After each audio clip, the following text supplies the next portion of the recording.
일상생활에 어려움을 겪는 이들 가운데는 성격 유형 검사 등 심리치료를 적극 활용하는 분들이 있다고 합니다.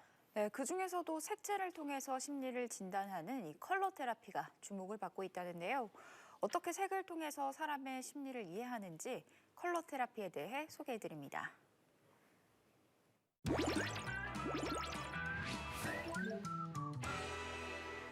여러 가지 이유로 극심한 스트레스를 겪고 있는 현대인들. 심각할 경우 불안장애와 우울증까지 동반해 일상이 위험해지는데요. 그런데 색을 통해 나의 스트레스 상태와 정신 감정을 알 수 있다면 치유할 수 있을까요? 나에게 어울리는 색을 통해 마음을 안정시키는 특별한 방법을 소개합니다. 저마다의 어려움을 안고 살아가는 사람들. 오늘 만난 사례자 역시 힘든 한 해를 보냈다고 하는데요. 주부이기도 하면서 직장을 다니는 워킹맘의 삶을 살았다는 그녀.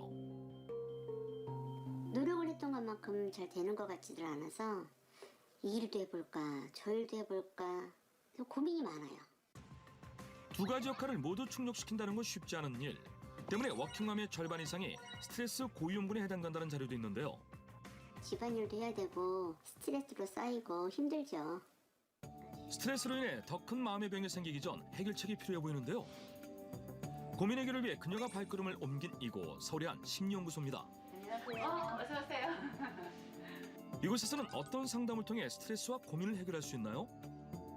컬러로 사람의 마음을 진단하고 색채 분석을 통해서 컬러 테라피를 하는 곳입니다. 이름도 생소한 컬러 테라피.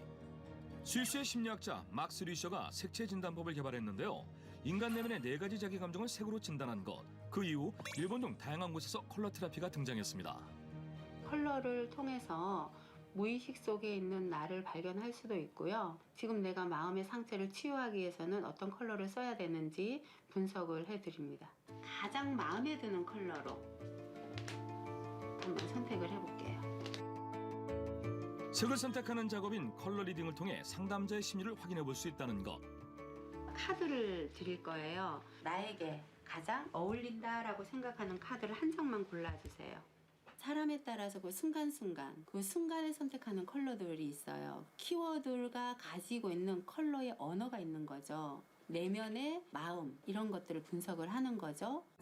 선택을 완료한 그녀. 현재 상담자의 상태는 어떨까요? 어떤 누구의 도움을 받지 않고 스스로 일을 해나간단 말이죠.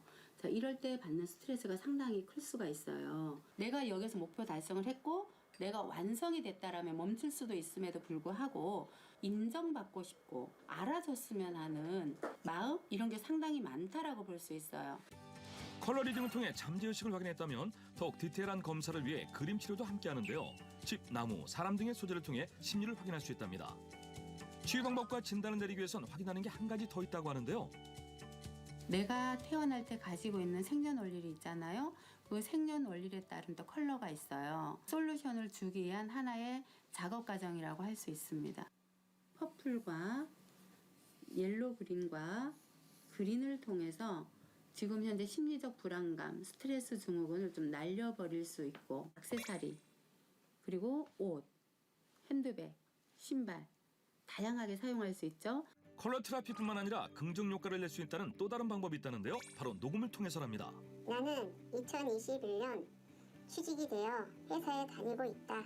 나는 2021년 취직이 되어 회사에 다니고 있다.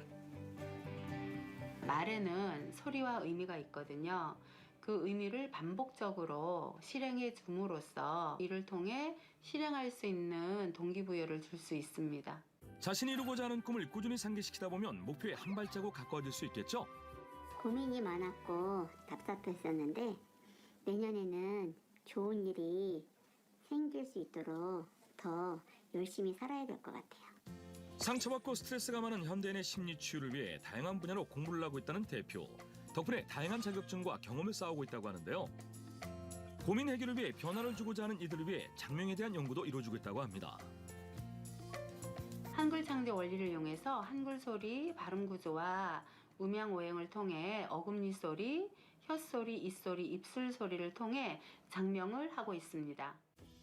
이름을 통해서도 긍정 효과를 기대해 보는데요. 앞으로도 다양한 방법과 접근으로 사람들의 내면을 치유해 줄 수 있겠죠? 나를 알아가는 도구는 많지만 그 아는 것에 그치지 않고 작은 행동의 변화를 습관화하고 긍정적 언어의 변화로 내 삶이 건강해지길 바랍니다. 마음의 고민과 각종 스트레스로 힘들어하는 현대인들, 주저하지 말고 자신을 바라보고 치유하는 것이 중요합니다.